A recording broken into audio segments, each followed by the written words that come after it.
Hello and welcome back to another episode of the Worship Ministry Training Podcast, a monthly podcast for worship leaders and worship team members. My name is Alex Nfiedjin, your host, and I am so grateful to spend this time learning and growing with you.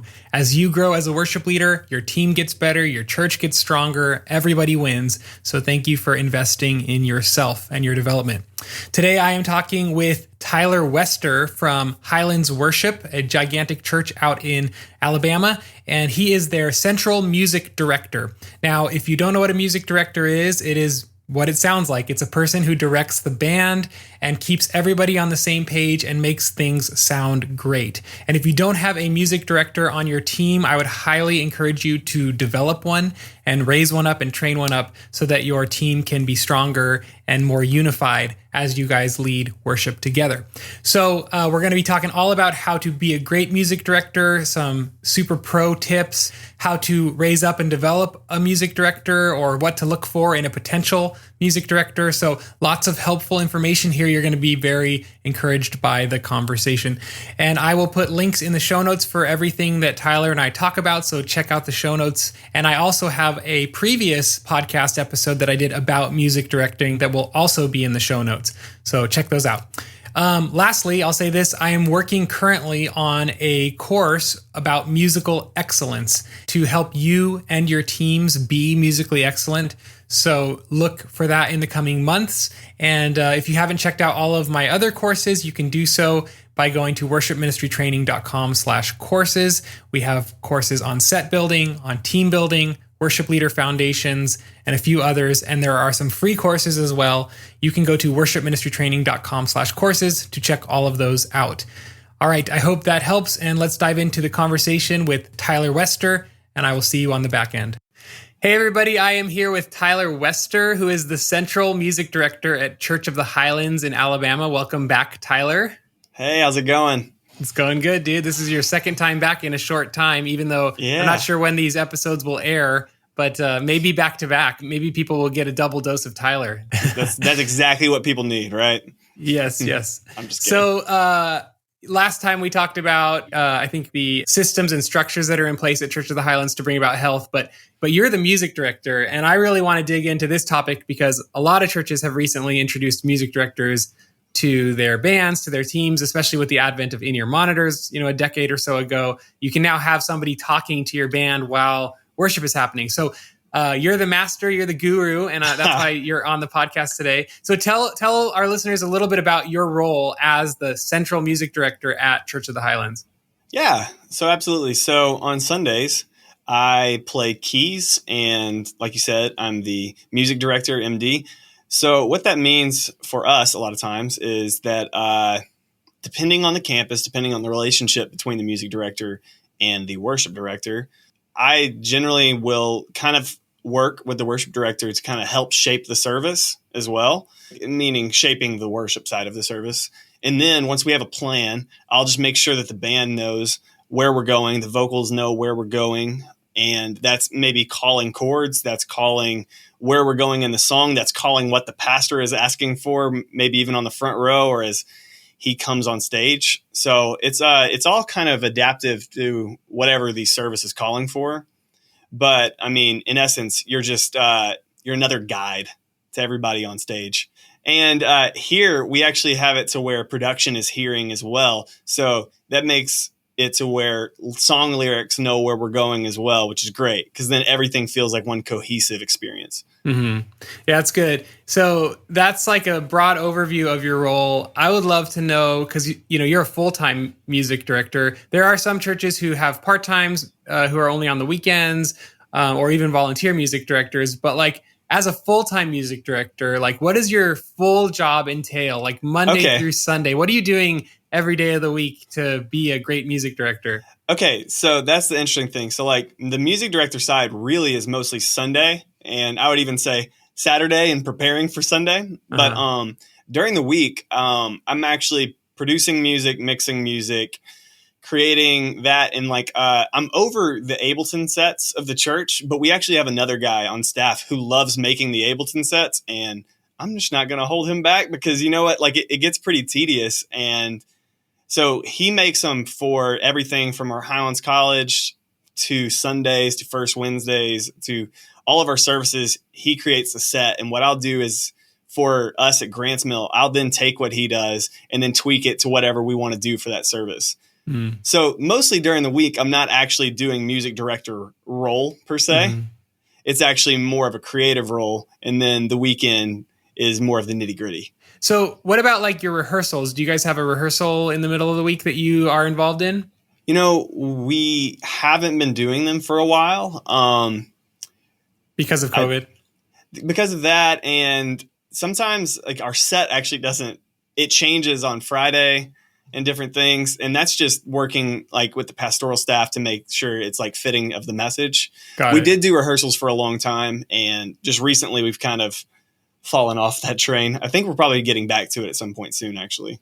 Back in the day, I could never have imagined doing a service without having a midweek rehearsal. And there's so much good that comes from midweek rehearsals. I have an article about it on my website. Actually, I'll link it in the show notes. But we don't have a midweek rehearsal either because we have a midweek service. So I had to get used to this idea of like everybody comes prepared and we just jam through the songs and make sure it sounds good enough. And then now we're at the point where everybody's really excellent at what they do, and it actually comes together just fine without a rehearsal. But yeah, it's like, whoa, that's insane. But in the past, you were involved in the rehearsals, right? Yeah, for sure. So generally, like it's what you're saying is everybody's coming prepared. And then if we want to do something differently, sometimes I'll even send out a voice memo to the band and then talk to the worship director, and we can already kind of go ahead and say, hey, be prepared for this little change on the song. And then everybody can practice that. And then we have a rehearsal in the morning.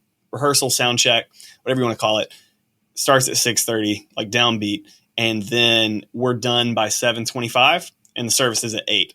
So within that time, we only have 3 song sets and an offering song. So your set's 17 minutes or shorter, so you can run through the whole set twice and hit the offering song a couple times, and that still gives you a little bit of time to be able to create something that might be a little bit different than the norm.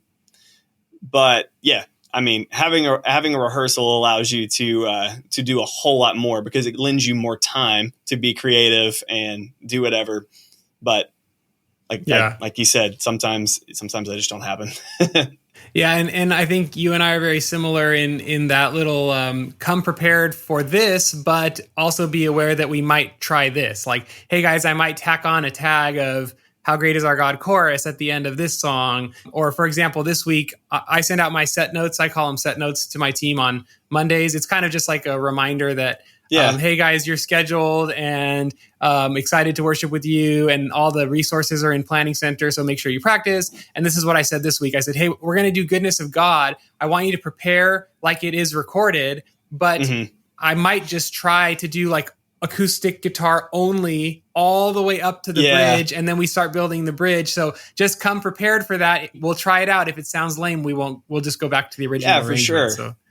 So that's great. So it's stuff like that. And that's where having a music director really helps, because sometimes we'll throw in a song that maybe no one knows and we had to figure it out in like 10 minutes. So that's where I can be really helpful, because generally I'm able to figure it out pretty quickly. And then I can help communicate all those changes to the band. And even when we get to the service, I can be calling out the chords and calling out the changes to where no one in the crowd would ever know that the people don't actually know the song that well. But it's almost like a rudder to a ship. You're just kind of helping steer the ship. I was interested to hear that your teams don't really have their sets built until Saturday night, sometimes Friday night. That is not always the case, but yes, sometimes that happens. It's just part of church world. Like generally, so like we're creating the set, but there might be a set change. So like maybe the set's made tomorrow, and so that's Wednesday. Sorry, I know nobody knows what day it is. So like today's Tuesday, so maybe it's made on Wednesday and it's uploaded and everybody has the Ableton session ready to go. But then something happens and we change it, and now it's Thursday night or Friday or sometimes even Saturday, and then everybody has to communicate that with their teams. Got it. Yeah. So, and what I'm hearing in all of this so far is just that you guys have a system, you have structure, and that structure is for the good of everybody, but then everybody also knows to flex when flexing is needed. Yes. Yeah. Everybody has to be crazy adaptable. Yeah. Because as you even said before, like Highlands is known for like structures and systems and everything. And we have all those in place and we have a way of getting the set out and like making sure everything happens. But then ultimately it's still church world, which means that everything's going to change like based on different messages or like even like prayer and stuff happens. And you're like, I really feel like we should do this song. And even though you already picked a different one, you know, you should go with that change. Yeah, it's so good. It's so good. So you kind of described the role of a music director during service. You're like the rudder, you're the guide, you're the bus driver, you're keeping the band in check, you're keeping the vocalists in check, you're keeping everybody on the same page, right? Yeah. Basically communicating constantly. Would you like to add to that at all? Like, what is your main objective as the music director during a live service? Like, it's happening right now, people are in the room. What's your role? How do you view that? I just want to make it feel good. I want to make the service feel like an experience. You want there to be space, but you don't want there to be lulls and like where it feels awkward. You want to make sure that everybody's hitting it, like they're actually playing it correctly and we're all on the same page. But you also like don't want to be so rigid that like just because you planned something that's the only thing that can happen. So if the worship director is feeling something in the moment and they're kind of holding you off, like tell the band to pull it back, or they're telling the band to bring it up. We may not have practiced that, but you know what? That's what we need to do. And that's where we're going to go. And so it's this constant like head on a swivel, especially when you're playing too, because you got to make sure that what you're doing is still good, but then you got to make sure that you're following them and then make sure everybody else is following as well. So, I mean, it's a lot of fun. Yeah. It can be stressful sometimes, but it's really great. And the more you've done it, the easier it gets and the less stressful it gets. It sounds like you have to have so much command over your instrument that you can play exactly what you need to and what you want to without thinking about it, because you're actually analyzing what's happening on the stage, analyzing the pastor in the front row, the church, how they're engaging. So you have to be really, really musically proficient to be a good music director, right? Yeah, or you just need to be comfortable. And sometimes that means I'm not going to play something that maybe I would have played if I wasn't directing. So like if I'm not able to talk and like play this at the same time, I might need to simplify it. That's good. Besides musical proficiency, what are some of the other traits of a good music director? So like if a worship pastor is listening and he's like, man, I would love to get one of my team members trained up to be a music director, what should they look for in that person? They should look for somebody who's like hopefully humble and is teachable, because I think if anybody's teachable, they'll learn it. They need to look for somebody who is a good musician, who is proficient, because ultimately you don't want somebody that's like that's not proficient in their instrument leading the rest of the band. And you know what I'm saying? But yeah, I mean, just look for somebody that, and then I think the worship director and the music director really need to be tight and have a good relationship and be able to work together well, because ultimately the worship director is, for lack of a better way of saying it, commanding that service, and they're kind of in charge. So you need to come alongside of them and make sure that you're supporting their vision. And that doesn't mean that you can't offer anything as well to that vision. But if you get shot down and like, that's not where we're going, that's okay. And you just need to be able to come alongside and help make the service feel the best it can. And if you're at odds with the other person, then I mean, it's going to create a rift, and you'll be able to feel that. Yeah. So you have to be good friends, or at least good colleagues off stage, so that at least able to like work together and respect each other, you know? But yeah, look for somebody who's able to be taught, who's teachable, and who hopefully shows some proficiency in their instrument to where they're able to multitask and do multiple things at the same time. Yeah, sounds like you have to keep a cool head under pressure. What about communication? Like I've worked with different music directors, and some of them like are timid to like speak up or give clear direction to the band, or they don't want to say too much. But it seems like somebody to be a good music director needs to be confident to clearly communicate. Is that right? Yes. I would say communication needs to be clear and concise. And it needs to be, this is an interesting thing. This is where it kind of comes down to feel and learning it over time. But what you need to be able to do is communicate early enough, but not too early that like You don't need to be saying at the beginning of the song, right, like what needs to happen at the bridge. Like, but in that chorus before the bridge, you kind of have to be always thinking ahead. And that's where you can now communicate to your drummer, say, hey, this is what I need you to do when we get here. Yeah. So talk more about that. What are some of the things you've learned about directing a band during a service? Like you said, don't say it too early, but don't say it too late. Because if it's too late, it doesn't matter. Like they missed it anyway. But if it's too early, they're going to be like, wait, he said go to the 4 right now? Like right? No. Yeah. So besides timing, what are some other things you learned about communicating to a team live? Well, one of the best things you can do is, so if we're talking about music directing, obviously you have to have in-ears for that. So you're running some kind of IEM system. You need to make sure you can hear everybody. Like, so especially the band. So like making sure that you have everybody up to be able to hear what they're doing and then instruct them, for lack of a better way of saying that, or like work with them. You need to make sure you have all the worship leaders up. Yeah. So I can go with like a real example. The other day, our drummer got sick after the first service. In fact, we sent him home and had another drummer play. We had about a 10-minute sound check with just in-ears with the other drummer. So what we did is we kind of hit the beginning and ends of songs and the things we had changed for that set. And then when we got to the actual service, I called him through everything. So like I knew he knew the songs, but there was different things we had changed. So I'm calling him like, even on the simple things of like, hey, I need you to play eighth notes on the ride. Like clear and concise, but we get there and I'm like, hey, Kyle, quarter notes right here. All right. Hey, when we bring it in, all right, swell it up. And now I'm going to need you to go 2 and 4 on the kick. So like that was the whole service. And like, it was basically, I knew the band was fine, but I knew that he hadn't played that service before that. He didn't even have a full rehearsal. So it was calling all the different stuff like that.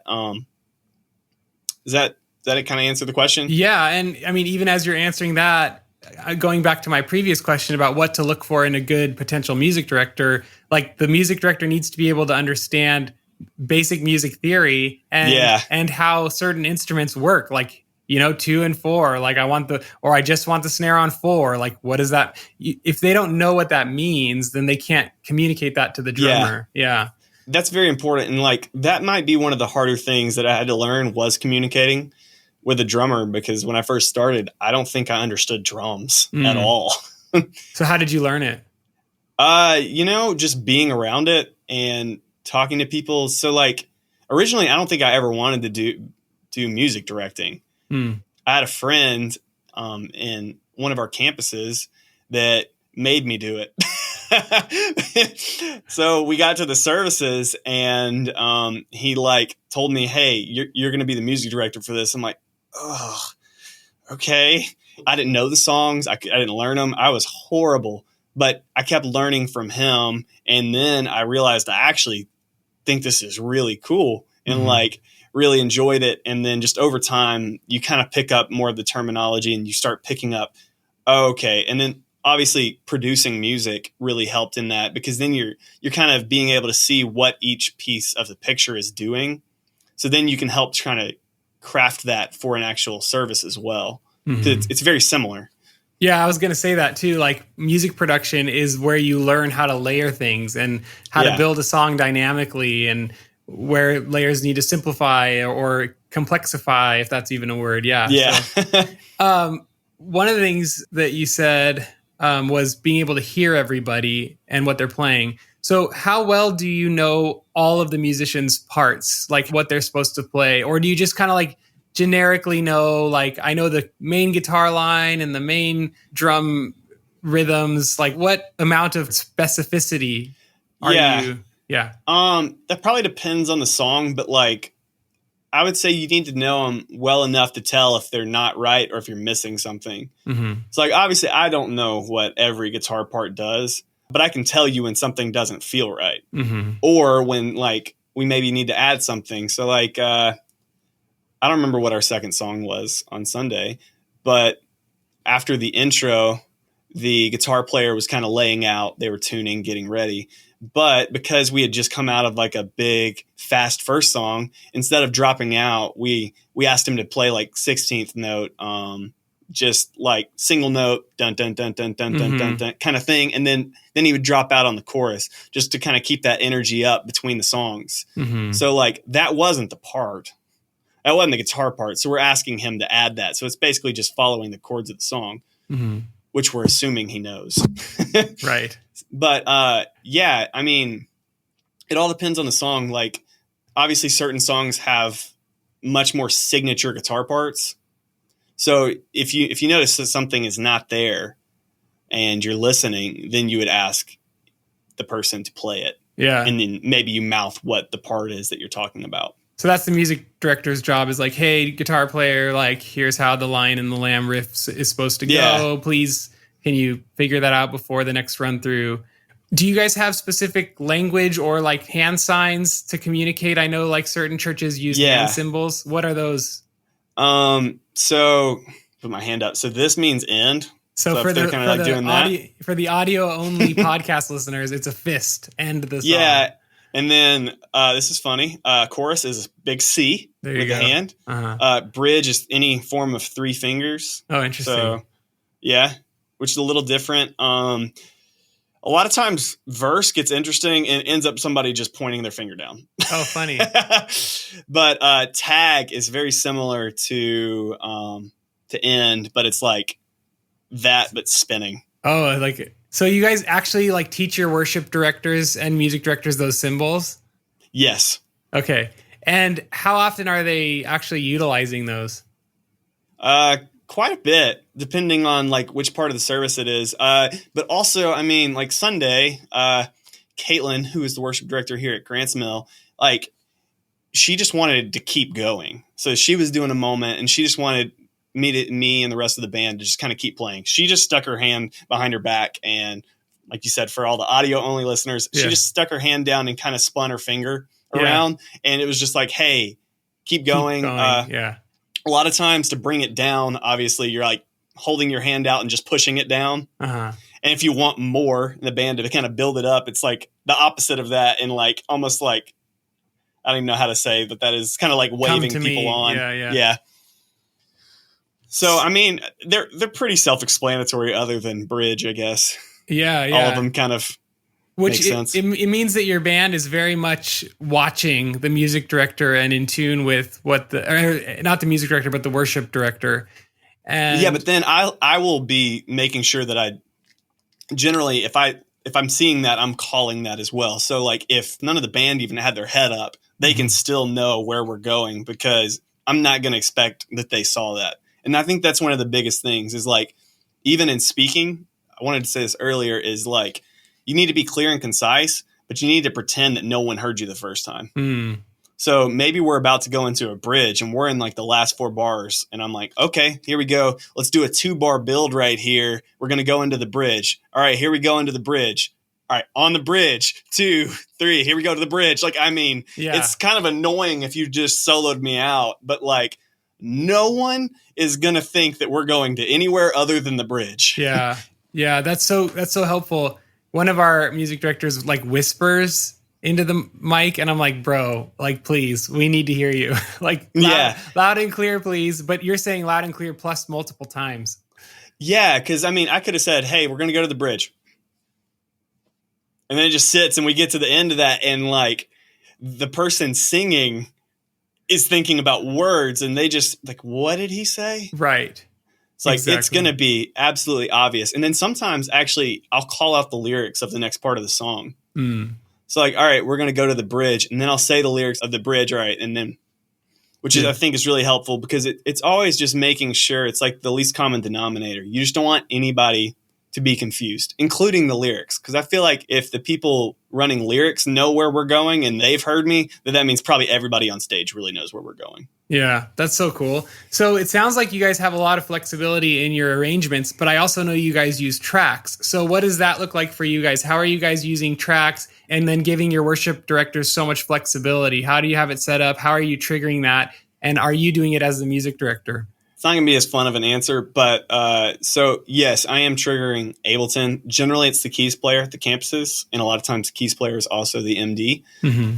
We kind of set in stone an arrangement on the actual tracks, and then almost all flow is just on a click track. Okay, so you're running through the whole song. Then after the song, if the worship director feels like it's time to linger a little bit, how do you trigger up the click track, or what are you doing there to make sure that you're still flowing on the same tempo as the previous song? So generally, I run it maybe a little bit different than a lot of people at the church, but generally the click track actually just keeps going at the end of songs for most of the people. I really don't like that, because especially if we're going to do like retard the ending and crash it out, I'd rather the click track go away. Yeah. So I make it stop probably like beat 2 or beat 3 of that last bar. Mm-hmm. But then I use a Tama rhythm watch metronome that I have literally on the right side of my keys. So like it's a Nord, and there's the little space where it says Nord in the top right.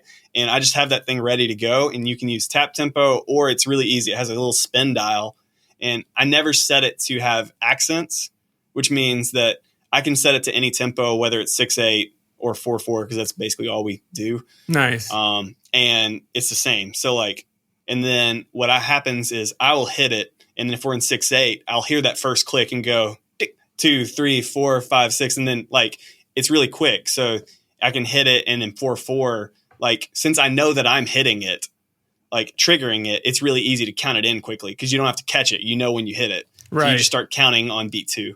Yeah, that's a great point about when you hit the trigger to start the click, you feel it in your body because you were the one to initiate it. Right now, we have our drummers triggering our tracks because it's like we like them to feel the 1, and then they can do their intro drum fill. But we've been talking about moving our tracks over to the keys, and that's the one downside that we see is like now the drummer has to catch the tempo and the start of the song, like, you know. Yeah, I mean? Totally. Mm-hmm.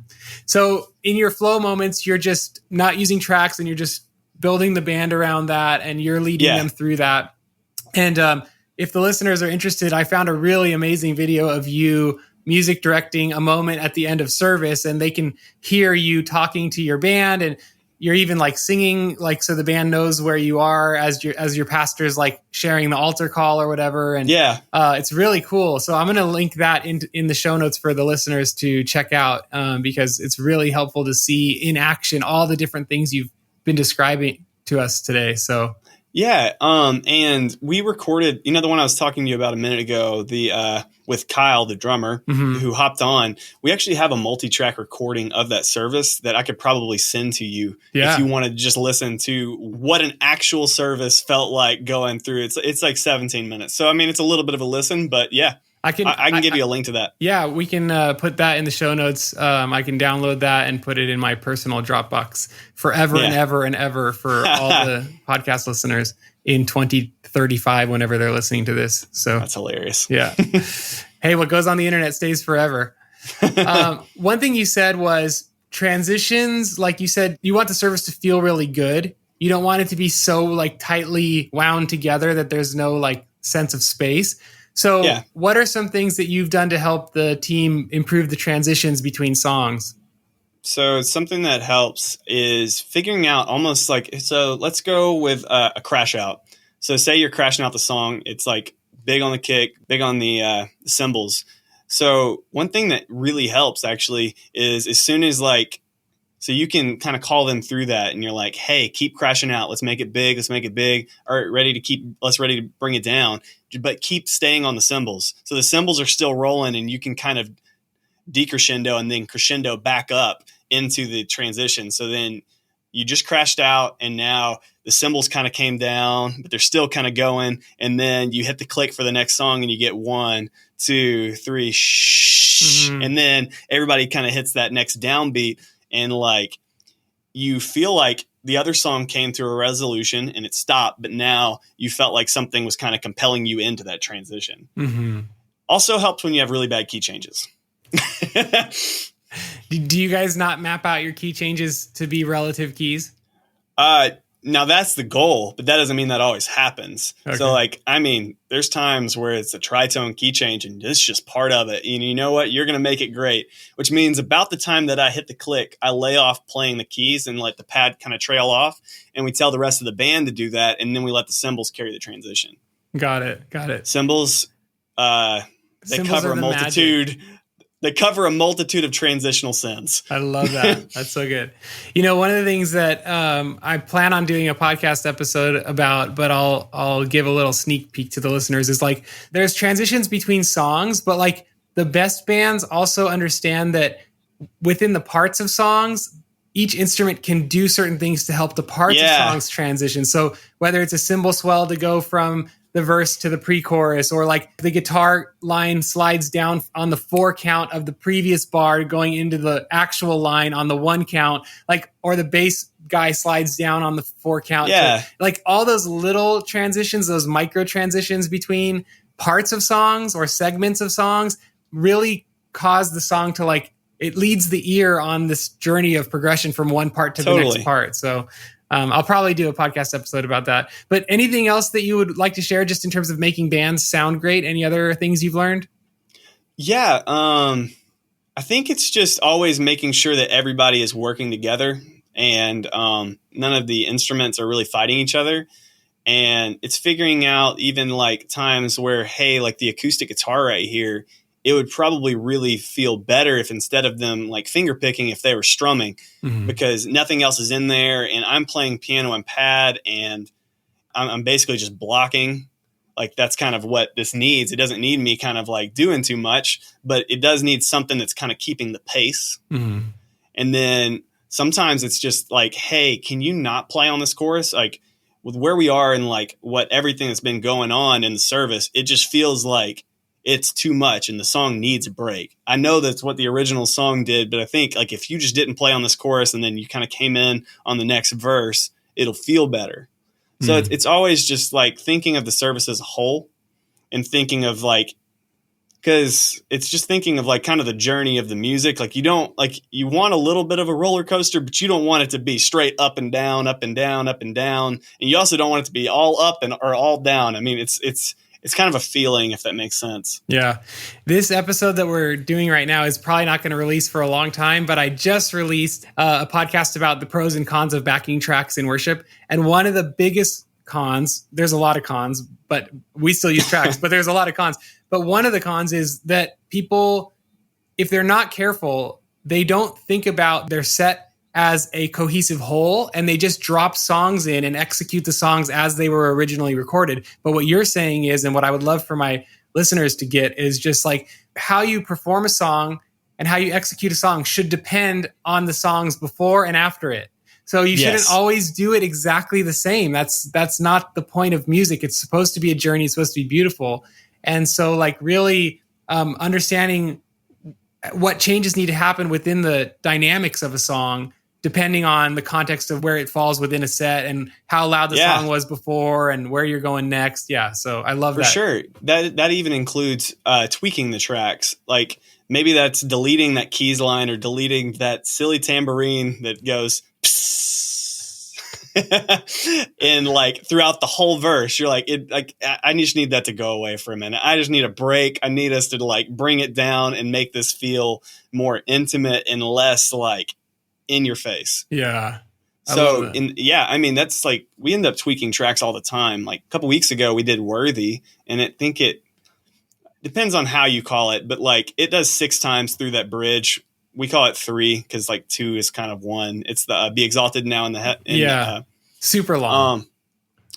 So we cut that down to really like 4 passes of that lyric, but if we'd have just cut it out, the tracks would have just slammed in, but we needed it to kind of grow as we went along. So I had to go in and like make fades and make all these different cuts for like the tracks to naturally grow, because that's not what they did on their record. And maybe that means you have to like cut things or turn things up and then just make sure that it feels like a band is growing along with it. Because if you're turning up the tracks and they just slam in out of nowhere, that is distracting as well. Yes. That's so good. These are pro tips, everybody. Pro tips from the master here. Do you think there's anything we didn't cover that you'd like to share with music directors or with churches that are thinking about introducing music directors? Any kind of final words or encouragements? Yeah, I mean, you just got to try and then just be gracious with the people, especially volunteers who are learning, because it does take some time. It takes some time to figure out what needs to be said. And I mean, I think it's kind of like the journey of playing. In playing, you're going to start by either not playing enough or playing too much. And then you'll end up, it's like, say, if you're playing way too much, then you'll swing the pendulum and then maybe you're not playing enough. And then you kind of meet in this happy ground of like, finally, like you're playing like a little extra, but you're not playing busy. It's the same thing with music directing. You may start off by calling everything and no one really needs to know that because you're still playing with tracks and you have a guide. And then you end up bringing that back down and finding this middle ground of what needs to be said. And I think the most important thing is music directing towards your team, because I'm going to talk differently based on who's there. If like the band all knows what they're doing, the vocalists all know, you don't have to talk as much. I mean, you're talking basically through the transitions. You're not really talking much during the song. But if somebody like is a little less seasoned and maybe they're not as comfortable on their instrument, you may have to call more and you may have to cater it towards them. But at the same time, you don't want to make them feel like you're like only doing it to them and that they're like kind of ostracizing them. You know what I mean? So it's always just trying to make it the best service possible, but also respecting your team and respecting your worship director and just making sure that the experience feels good, even for the people on stage, that they feel good about what they're doing and they feel comfortable and feel respected and feel like you're loving them. You know what I mean? Mm-hmm. I know that's a lot, but no, it's good. Tyler, you are a gem of a human being, and Church of the Highlands is super blessed to have you as their music director. So is there anywhere that people can follow you online if they want to contact you or connect with you? Yeah, absolutely. I think Chris is telling me to get out of his office. My Instagram is @TylerWester. Awesome. So I'll link that it. That or where? Oh, I was going to say my email, and then I decided not to. Yeah, don't tell people. Yeah. Awesome, dude. Well, thanks so much for the time, and it's been a blessing. It's been an encouragement to me and many others, I'm sure. So God bless you, bro. All right, thanks, man. All right, well, that's all we have time for today. I hope this episode helped you. Again, you can check all the links out in the show notes and click on whatever you will be helped by. And if you were encouraged and helped and built up and blessed by this episode, then please do me a favor and leave a rating and review on Apple Podcasts. That helps me and other people see the podcast and to learn this information as well. So thank you guys for being a part of this journey with me. God bless you, and I will see you next month for another helpful episode.